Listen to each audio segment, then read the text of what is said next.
Welcome, Melissa Sadin. I am so happy to welcome you to the Empowering Educators Summit and really feature the fine work that you are doing as an author and national speaker and advocate for the importance of understanding trauma.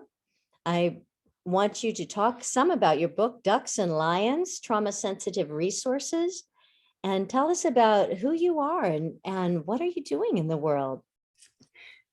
Oh, it all started when I was born. No, I'm kidding. I won't. I won't do that to our listeners. I lifelong educator. I'm one of those people that has always been blessed with. I never had a job. I had a passion, and so teaching, being a building administrator, being a central office administrator, special education director, lots of passions along the way. But honestly, I have to tell you that this work in trauma-informed education truly started when my husband and I found my son Theo in a Bulgarian orphanage. He was 3 years old. People are funny when you change your life, and some are very encouraging and others are very, why would you want to do that? One of the things that people did say to me was that, there are often behavioral challenges when you adopt older children. And for those of you thinking about adopting older children, it's a myth and that's not always true. But I already had my first master's degree in behaviorally challenged children. Like that was my wheelhouse as a teacher. And I gravitated to those kids as an administrator. So I felt uniquely qualified. Sure, bring it on. Okay, so this beautiful boy comes into my house and almost immediately the things he was doing didn't make any scientific sense to me. They didn't follow any kinds of patterns of behavior. He was my first child, but my sister had 3 children at that point. There were little children across the street I spent a lot of time with. So I had some understanding of what 3 and 4-year-olds do in response to being hurt or being curious. And he wasn't doing those things. And this was 20 years ago. So when I tell you I went in search of books, there was one. And to the author, who I can't remember, of the book, A Weaver's Craft, Toddler Adoption, I thank you very much for at least giving me a place to put my first footstep. But the point of this is I was steeped in the religion, if you will, of behavioral sciences and behavior modification and cognitive behavioral therapy, and the idea of how to improve behavior, how to extinguish behaviors that are harmful or unsafe, and how to encourage behaviors that are productive. Those things made my son worse, not better. And so it was kind of like suddenly you've taken all of the tools away from the heart surgeon and still said, save the patient. Wow. And so I just started a journey of what is it about him different than the students I was working with in my school. And of course, then I fell in love with, and he knows this as well, Dr. Bessel van der Kolk, and later Dr. Stephen Porges, and so many others really, who have given us the science behind developmental trauma, gave it a name. And boy, as soon as I read in 2005, the very first article I saw by Dr. Bessel van der Kolk about the difference between PTSD and developmental trauma. And I was like, I remember I was weeping because I had found my son. I mean, I didn't know what to do about it, but at least it had a name. And so the rest of my career and my time with my son was spent on, okay, so what do we do about it? Now that we know what it is, what do we do about it? And I found some tremendously talented people along the way. And I found a lot of prejudice and a lot of bias and a lot of, this is what we've always done and we're going to keep doing it because it works. And I guess it's a good thing that I have always been a person who's not very afraid of conflict. And some would say I might go in search of it. So, learning literally, if I do this, what does Theo do? If I do this, what does Theo do? And then as things became available to read, understanding the power of relationship, Of course, like so many of us in this business, I went right into my school and was applying these things for all children. And the initial informal data that I got from this stuff was staggering, staggering. In the elementary school where I was an assistant principal for about 5 years of the process, I completely extinguished our discipline log How so? by teaching teachers about the value of relationship and making children feel safe. I almost worked my principal said to me, Melissa, you're working yourself out of a job because you were here, to punish kids and deal with kids, all afternoon after recess. Those of you who are administrators know that your whole afternoon is spent fixing the things that happen at recess. And we were fixing things in a very permanent and sustaining way. So I'm so glad that I found my son because he sent me on this journey. And then it kept going. So then my son graduated high school and felt very passionate. I was teaching his teachers for many years about him and about how to see his behaviors in a different way based on the brain science. And he didn't want me to stop telling them. And he said to me, Mom, you have to keep telling the teachers. I had just started a brand new principal job. And I was really glad that he had graduated high school because the job was really sucking up a lot of my time. And I thought, how do I keep telling the teachers I'm a little busy, son? And so he came to me with a list of 20 things that I should put in a book and tell the teachers. Wow. And that's Yeah. how Ducks and Lions came to be. Well, that's how the first book, Ducks and Lions, is a story I tell about the transformation from a behavioral understanding of children, which most of us have, because most of us are still taught that way, by the way, to a more trauma-informed way. So Ducks and Lions is a story that I tell, and so I decided to name my company. The book, though, is 20 things teachers should know about trauma in schools, and those Wow. 20 Well, there's things came right out of my son's mouth. And then I so wrote a many bunch of other points books, that but I'd love to follow up here. I mean, what is it that you're teaching those teachers is certainly one of those. What was, so it was the attachment issues with your son and how you transitioned into a holistic place of health with him. That's a whole separate track to follow too. So I don't know which one you want to follow first, but I'm very curious about what is it that you were teaching the teachers and how did you help them to become compassionate and mindful of the whole child rather than just sit down and be quiet. exactly, which anyone who's listening, you have to do this work with a sense of forgiveness. I don't hold it against anyone. I don't judge. We are all on our own journeys. Transformation, if you will, is an ongoing part of life. And sometimes I have found working with teachers, what stops them from changing a practice is fear, really. They don't know it, but at the end of the day, it's if I change what I'm doing, that means I've been doing it wrong all along, and I can't face the shame of that. And my whole thing is, but if you work with other people's children in any capacity, then you're teaching them. And what do they do but try to sound out the word and fail a couple of times before they get the hang of it? In fact, that's learning. And yet, I don't know what happens as adults. I guess we feel like that process of doing it wrong, possibly for a long time, but then learning something new and altering our practice, why that isn't still learning. So I offered to you the story with that in mind of Ducks and Lions, because that's what I taught and still do teach anyone I can run faster than, because I'll chase you into an elevator and start telling you about Ducks and Lions if you don't watch out. It's about seeing what children do based on the new science. That's at the bottom of everything that I do. So the story goes like this, and it's fictional, and I hope you understand that it's very much like a children's story, and that it is not to be taken literally, and it is not a story that I tell children. Okay. So imagine if your schools are duck ponds. By that, I mean that we are taught, and most of our pre-service teaching is education is about that all children are the same neurobiologically. And then things happen, like there might be a learning disability or some autism or a health problem, but they're ducks who have autism or health problems or a learning disability.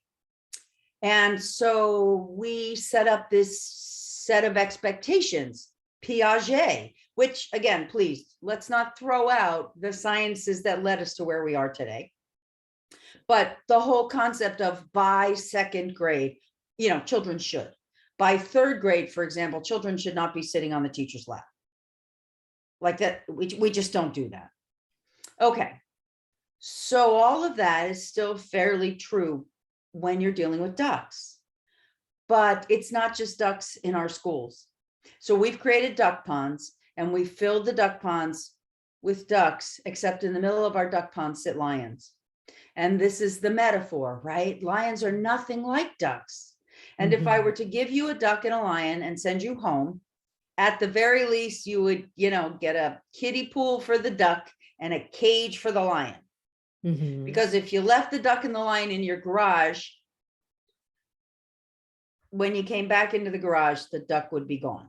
Yes. Not because the lion is bad. It's his nature.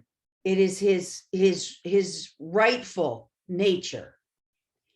So what if some of the children, and I would argue along with Dr. and Dr. Folletti, fully half of the children in our duck ponds are lions.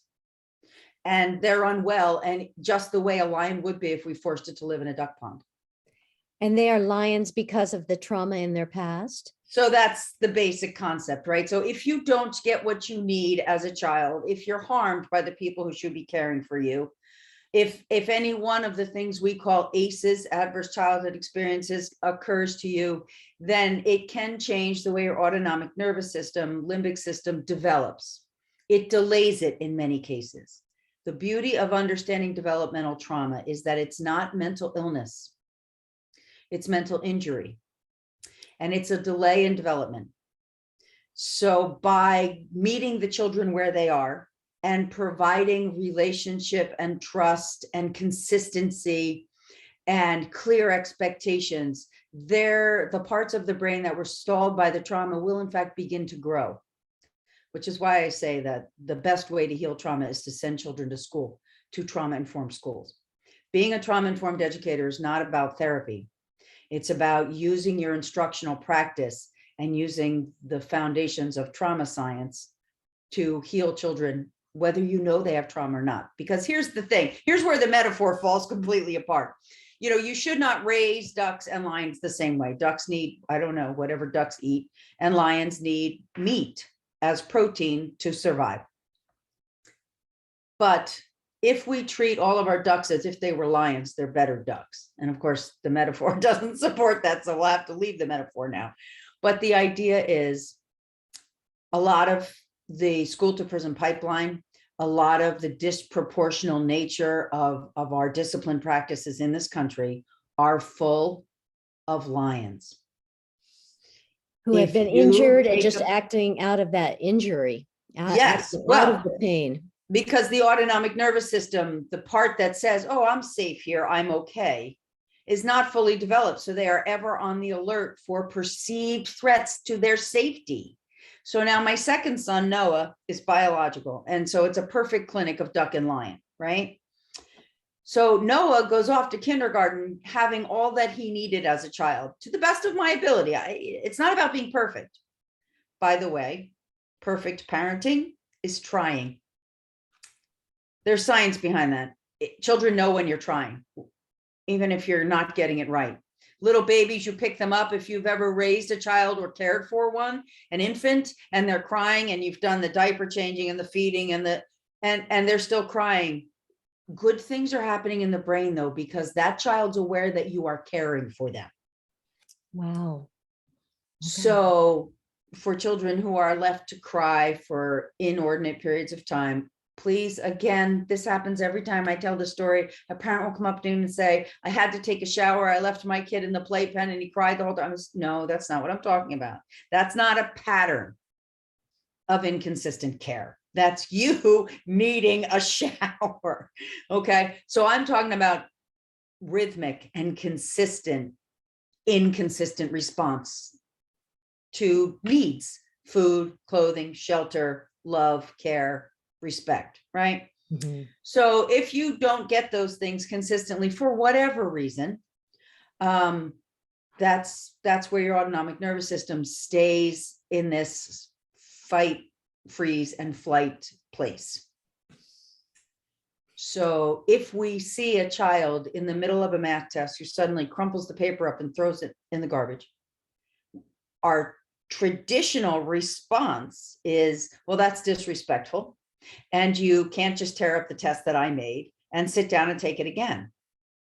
The trauma-informed teacher, the lionology, if you want to make these words up, by the way. I love it. If you have understood now lionology and added it, don't throw away your duckology, but add to, then you're going to wonder what's happened to this child. You don't have to ask them. You know, it's not about sitting down next to the child and saying, what happened in your childhood? It's about inside your head saying, wow, something's in this child's way. Either the math is too hard, I thought he understood it and he really doesn't, or he believes he can't do it. So that's a big one right there. How do you shift that? So you meet with the child and you say, okay, so I need to know what you know about this math. And I guess the test isn't the way you're going to be able to show me. And this is the big jump, because teachers say to me, administrators, educators all over the country say to me, but Melissa, he can't be allowed to just throw out a test. But if you make the child feel safe and you explain, I need to know what you know. So what about this test made you feel like you had to throw it out? And obviously, those of you who work with K2 children, preschool to second grade, the conversation sounds a little different because, and you all who are experts in early childhood understand how to have these conversations with 7-year-olds. And those of you in middle school know how to listen through the child's attempts to push you away because it's a stupid test, because you're stupid, because I hate math. And you hang in there and you say, okay, except we have a problem now. I have to assess what you know. And that's my job. So how can you and I work together, right? So a really simplified way to go through your next school day is to say to yourself, how do I do things with kids and not to them? And honestly, that's what I started to, because I was doing things to Theo, sticker charts, right? And funny, I had a sticker chart for this kid before he even had fully comprehending English. That's how behavioral I was. But the point was, when I started leaning into, I was very afraid to lose control. I had to be in control of this child. And I mean, this is severe behavior, which I hope you don't see in your classrooms. Those of you who do understand, but I mean, he would throw things. He would be pretty aggressive, you know, not just a little baby tantrum. That's what startled me was, you know, he would grab things and rip them with like a tremendous amount of rage. And so instead of, oh, well, that we don't break mommy's things, you have to sit in timeout, which doesn't get to the problem. So it was, instead, then you do what? What's going on? Do you clearly you are dysregulated. We need to find some regulation.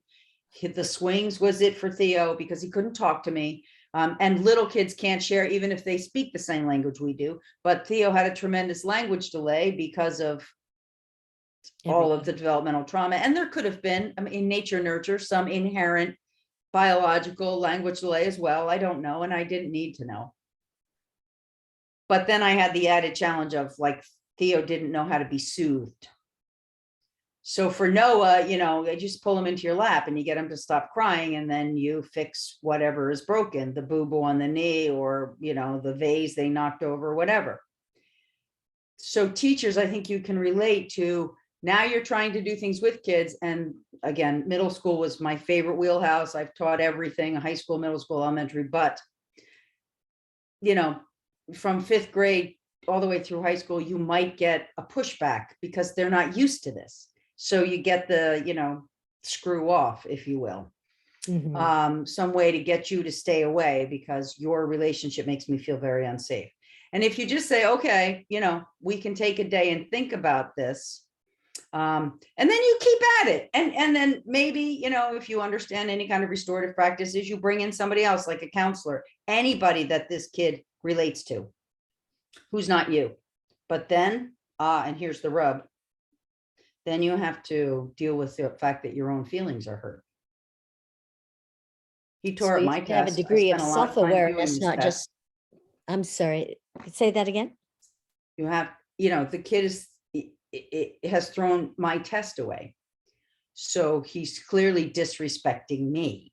Right. And the shift to lionology is, it's really not about me. I might be able to be the solution, but I'm rarely the cause. And again, this is where those of you who work with kids who are pretty verbal, they really think you are the cause. So they are going to tell you you're the cause. And then to be able to work with somebody the kid values and accept the fact that it's not you. Well, that's on us. Like, we have to find a way to deal with that. For Theo, just to take it out of the school context, it was my mother. And I remember saying to my mother, but he wants to talk to you and not me. And I'm his mom. And she was like, yeah, but we need to get him soothed so that then we can have a conversation with him. And so I say that to you working with high school kids too. We need to get them regulated back inside the part of their brain that thinks and has logic. Because if they're tearing up papers and storming out of the room, that part of the brain is turned off. And that's true for any of us. I mean, I don't want you to take yourself to a scary or traumatizing place, but think of a time where you've been like terrified, maybe like a car accident where no one was seriously injured, but that moment, that's not a time for you to solve a jigsaw puzzle. Right. Like that part of your brain is shut down and you're doing a whole, am I okay? How's my car? What about other people on the road? You go into survival mode. And so if you've ever had any kind of a real fear, even a fun house, right? There's a lot of hallways I can remember growing up at the Jersey Shore and, famous for its fun houses. They're just pitch dark. You can't see your hand in front of your face. So no, that's not a place to take me to learn chess. And that's kind of what we're trying to do with our lions in school. Their lid is flipped. The part of their brain that is logical and rational and possibly empathetic is offline. And so the first thing we have to do is get that back in line. And so that distinction is doing with rather than to. And I will tell you, aligning.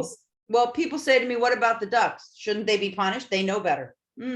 So what I learned was having the opportunity not only to raise a duck right after I was raising a lion, but in my schools, you don't always know who the lions are, and you don't need to go find out. But I'm telling you that when you do things with ducks and not to them, they respond immediately and tremendously. And that's what happened in my first school when I started realizing that all of the children were reducing their unsafe or antisocial, and I use that word very gently, behaviors, asocial maybe behaviors, pushing kids, grabbing their blocks, whatever elementary school kids do at recess, pull my hair, cheat at the game, or more significant things like, steal my apple, my watch off my desk. Those are significant. All of those things are done because the child has a need. They rarely are. And honestly, if they're done just to piss you off, Well, That's the only way they know how to have a relationship. and so you're saying relating with them is such a fundamental difference, and that they will feel that difference. And I wonder, how were you speaking to the teachers that you were helping them, you know, move beyond judgment, move beyond self-doubt or self-criticism, and really into a focus on the child, on the well-being of the whole child, and transforming it into a positive learning experience? Like, what are So those I was an keys? assistant principal. So for those of you who are working in classrooms, you have to work on yourself and then find one other person who wants to go through this learning with you. It's not as easy for you to give your opinions, to other people. But as an assistant principal, they would come to me with children who are struggling with their behavior or their learning. And so I was modeling this relationship-driven interaction with them. So when teachers weren't doing what I needed them to do, then I would say, how can we work together so that this gets better? I will also tell you that it's not about letting go of the shame. It's about working within it. Because as we transform ourselves, we're going to confront a lot of, oh, I wish I didn't do that. Or now I'm learning about the brain. And I used to say to kids, what the heck is wrong with you? I actually did. I started out as a high school teacher, and this kid threw a chair, and I said to him, what is wrong with you? And if I could call that child now and apologize, chances are he wouldn't even remember the event. But I should have said, okay, that's unsafe. It's okay to say, we can't keep throwing chairs. Do we need to remove the rest of the kids from the class while you work through whatever's going on? Right? So you don't start with, we don't throw chairs. And you know why you do that? You know why you start yelling at the kid? Because you're afraid. So the transformation is about recognizing when you feel bad for things you've done, and then finding whatever your path to forgiveness of yourself is. But you can't say, I'm not going to feel shame, because of course you are, because you feelings care. happen. Yeah, you don't necessarily choose them. Yeah. And then to answer your question, so I modeled it. Sometimes teachers got very upset with me because they really just wanted me to take this kid away from them so they could get back to teaching. And I also, very essentially, it is important that you teach this lionology, or truly the trauma-informed brain science, to everyone who works with children, because they're not getting it in their pre-service teaching yet, unless you go to certain universities. So they're still being taught duckology, by 7 kids should be doing this. And if they're not, they should be punished until they learn better. So the first thing you have to do is give them the science. And when you're talking about the new sciences, are there particular pieces of that you'd like to bring into this? Like the new science of understanding this from a relationship base. You're talking about how to be more holistic, more aligned with them, not judgmental. How is that shifting from what it had been? Well, my own journey was when I started to learn about the brain, and the brain that has been hurt or is not thriving for whatever reason. That educators, this is what we do. You learn about a new reading technique and you're like, oh, that's going to work better. I'm going to stop doing this one and I'm going to try doing this one. And then we don't generally beat ourselves up. Some particularly, as I did a lot of learning, I got my extra certifications in reading instruction because I was fascinated by the concept. Reading neurobiologically is just a fascinating thing that happens in our brain. But as a reading teacher, you don't learn to teach reading once and that's it, right? No one does. Math teachers, you're constantly learning. Science teachers are always learning about the next, phase of the science so that they can teach it to their students. So when I realized, honestly, this is going to date me, but the power of literature, real literature, not, the anthologies in reading, the power of authentic reading, moving toward whole language, but not giving up phonological instruction. I was getting such different results from my kids. And I didn't go home and go, oh my gosh, I'm a terrible person. I can't believe I didn't know this. So if we accept that we never stop learning how to teach reading, and by the way, anybody who works with kids is teaching reading in some way or another, then how come behavior is not our problem, it's the kids? If a child can't read, then I'm going to teach him to read. And if I don't get it done, then the next teacher is going to continue the job. So if a child is throwing pencils or stealing kids' little cute, animal shaped erasers, why does the child just have to change? Why isn't it also my job to find a strategy that works so he doesn't need to steal erasers anymore? So really it begins with caring. It begins with growing ourselves. It begins with self-awareness and then desire to relate. Right. That's the only difference between whatever it is you teach and behavior, is when you look at students' behavior, you have to start by looking at yourself. And that's where people are uncomfortable. I would also say the two best places to start understanding the difference in the brains of ducks and lions, metaphorically, if you will. The one is the traumafoundation.org, thetraumafoundation.org.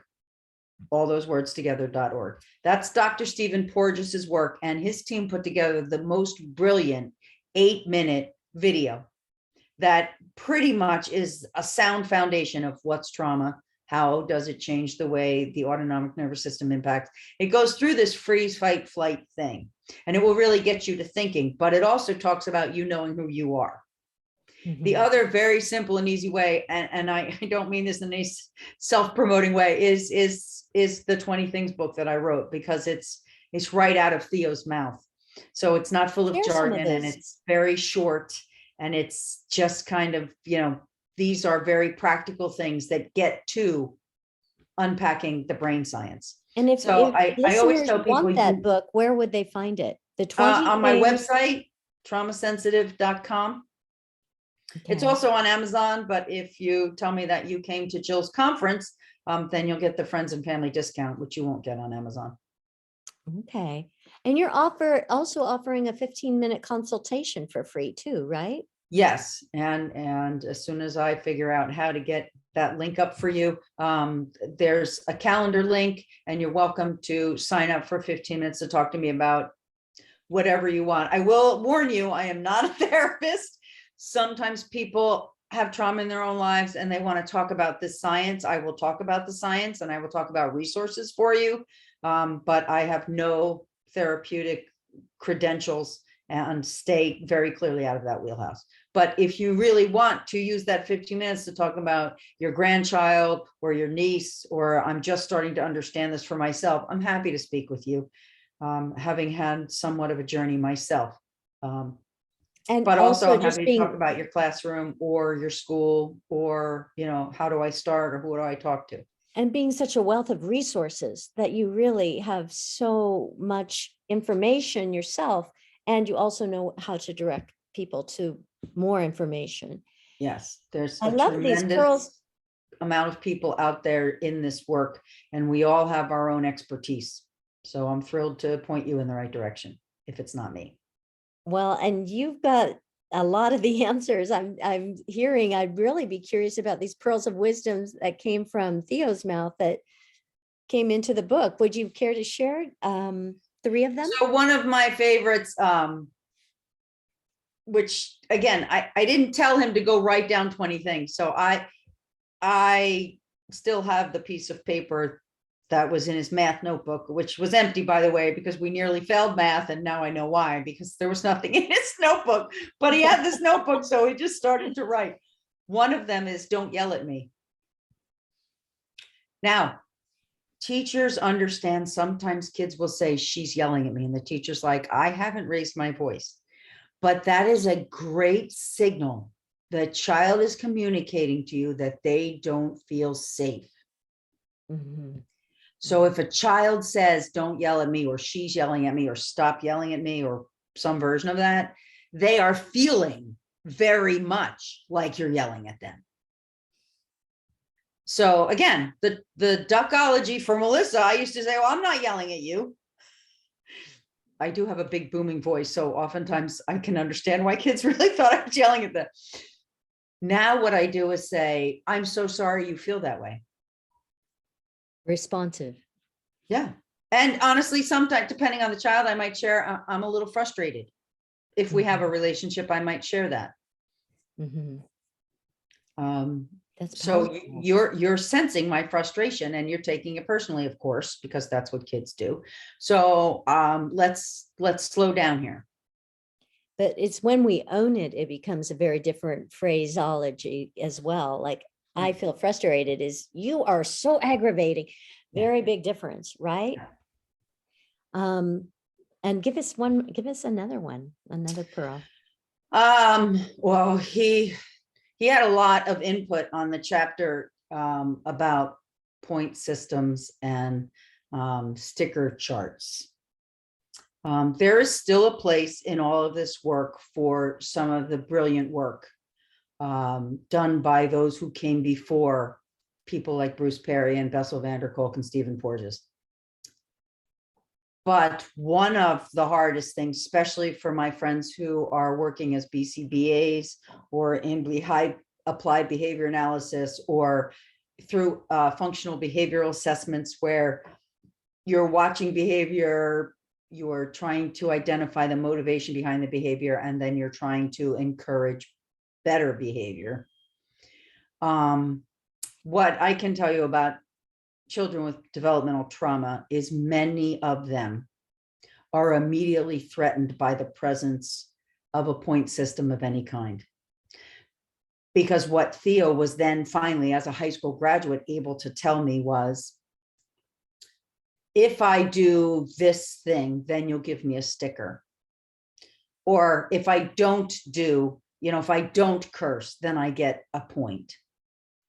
Okay, except a lot of children with varying levels of trauma experience have a fragile development of self. I'm worthy, right? Elemental development of self. I'm worthy of your care and love. So if I, at my base, don't feel worthy, and certainly children do never put that into words, but they're threatened, they're never going to be good enough. I can't keep this up. I can't get stickers. I'm not good enough. So then I'm going to sabotage this plan. Now, the kids don't think all of this logically in their heads. But if you've ever put a kid on a sticker chart and it worked really great for the first couple of days, first of all, you had to stop doing almost everything else you do so that you could focus on the time increments of the sticker giving. But then it fades off. You get tired, you have other things to do and other students, and the child is no longer as motivated by the stickers. The reason it worked well in the beginning was the attention you were giving the child, not the stickers. So I've done charts where children have worked with me to track certain behavior. My favorite was a 5th grader who was constantly interrupting, to the point where the teacher was really unable to get through a lesson. Enthusiastically so sometimes, but cracking jokes, just nonstop, calling out of turn, talking to other kids, whatever. And when I met with him and the teacher, he's like, no, I'm not. I don't do that. I don't do that. So instead of yes, you do, no, I don't, yes, you do, no, I don't, it was, okay, so I'm going to sit in the room and I'm going to count the number of times that you do it. And of course, it was tremendously reduced that day because he was working really hard not to do it, but he still did it because it's his nature. And so then I met with him and the teacher again, and I said, no, you did. You interrupted 4 times. And the teacher said, and that was a great day because you were trying so hard not to do it because, Mrs. Sadin was in the room. So I said, okay, why don't you guys for a couple of days collect data? and only a couple of days, because I did respect the teacher's time and the students. And you don't want to focus too hard on a child's struggling behavior, right? So they just kind of, she would like nod at him when he did it. And he, fifth grader, so had the skills, he would write it down on a little tally sheet. And then after like a morning, she stopped it, which was a great idea because it was like the paper was full of tally marks. So you don't need to keep doing it to beat on the kid about this, right? He clearly could see that he was interrupting class. And then they worked together. I was out of it now as the assistant principal. They worked together at, okay, so what can we do? How can we scale this back? And I can't talk enough about regulation tools. And I have it right here, and I've been using it. This is a silicone sponge. It's actually a really hugely fluffy, wonderful one that I got at Home Goods.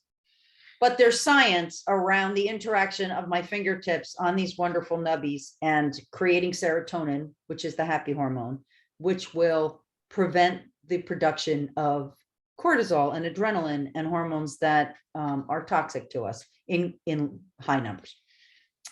And so we found something for him. It wasn't a silicone sponge, actually, it was silly putty. And he would work the silly putty on his desk and in his fingers, and then he could put it back in a little egg and put it in his pocket. It cut in half the number of times he interrupted the teacher. Sending that kid out of class because he kept interrupting would never have gotten the two of them to a place. And she worked with me on, you know, he's never going to stop completely calling out. And she did say, at least he's enthusiastic and he's on topic. So she was able to find a way to live with the small amount of jumping up and interrupting that he, I believe, is probably still doing in his life. And he was able to work with her on something, and he was shocked. He was surprised that silly putty took away his need to, you know, interrupt as often. Well, it really started with that awareness factor, right? That's such Starts a with, big we have a element problem. of it. And not adding too much emotion, just the awareness. Let's get aware and then think how we will solve this in And the team right. effort. So to my friends who are true behaviorists, isn't that kind of the same process, but with different actions? Yeah. Collect baseline data, see if we can identify what's really interfering. And I have done this, but this was just a very clear-cut example. You know, I've done teachers and kids, the behavior changes every day. Today it was throwing pencils. Tomorrow it's cursing. The next day, right? The point is that there's behaviors that are either unsafe or interfering with the class and the kids learning. And so helping the child recognize they're happening in a non-threatening and non-punitive way. So if you have older children who have been punished, suspended, given detention, this takes some time because they don't believe you're really just getting at the problem. They believe, how many times that before I became enlightened, if you will, where I would get a kid to admit he did something so then I could punish him for it.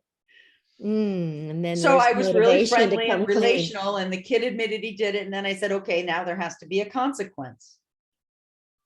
Well, did you ever invite them to, or he or she, to think of the consequence? Yes, but that doesn't really, it didn't work for me because little kids are like, you know, I should never eat lunch again. And older kids are, you know, I don't know, you decide. Some version of those kinds of things. But again, if a child's not doing what they should be doing, something is in their way. Whether it, and Ross Green is the first person I heard talk about this, but I have also heard Dr. Vanderkolk and Dr. Perry in varying different ways, Dan Siegel as well, say things like, so many times behavioral interruptions are based in a learning weakness or a fragile area of learning. Now, in the case of a child who's traumatized and, you know, has a number of adverse childhood experiences, it could be more of a brain thing. But my point is, if we just say, I wonder what's in this child's way, with any child, Child's not doing homework. Why? And that starts a journey, because sometimes even asking a middle schooler why they're not doing homework gives you the old, well, I don't know. So, okay, you and I are going to work on this. And then as a middle school and high school teacher, well, he's doing everybody else's homework. So now my feelings are hurt. Mhm. So now we should punish you, since clearly you can do the work. You're just choosing not to.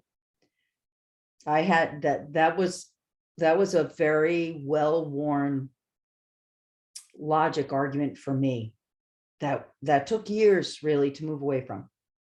So don't be afraid to make your transformational journey a long one. That's why, it's a journey. And as you've demonstrated, a lifelong learning, being open and always transforming ourselves in order to continue to interact in our lives with more awareness and consciousness. So, I have to say that, I'm not perfect. And I can hear my son snorting with laughter in my head. If he were here, he would be very happy to jump on board with that and agree. But I want to tell you all, guess what perfect teaching is? what? Trying. Like the parenting, showing that you care. Students know when you're trying. And I have gotten very good at, I'm so sorry this isn't working for you. I'm really trying. What else can we do? Some teachers are not comfortable yet with that level of vulnerability, and that's your journey to make. But kids respond very well to us sharing. I remember this one little boy, he was 7 and he was afraid of the bully that he perceived in his class. And of course, we were working with that child too. But when I told him that I was afraid of something, he had no idea. He had no idea that other people were ever as afraid as he was. Hearing them, validating, and relating. Yep. Mm. So many pearls of wisdom you've shared with us here. Thank you. Really, I'm really, really pleased, and definitely encourage our listeners to get in touch with you directly, and also to just go to your website. Would you tell us again? www.traumasensitive.com. And we'll have a link to that with your information in your bio and how to get in touch with you. So, and you'll be listing your books again there as well. So Yep. lots of good resources to connect with. Yes. And I can't thank you enough for giving me the opportunity to chat with you today. And thank you for this whole conference, because I think it's much needed. And I'm sure that the people who are attending are appreciating all of the sessions that you're doing. Thank you. Empowering educators. That's right. And really facilitating transformation in our lives, all of us, all of us. All right, let me stop the recording and have a wonderful day.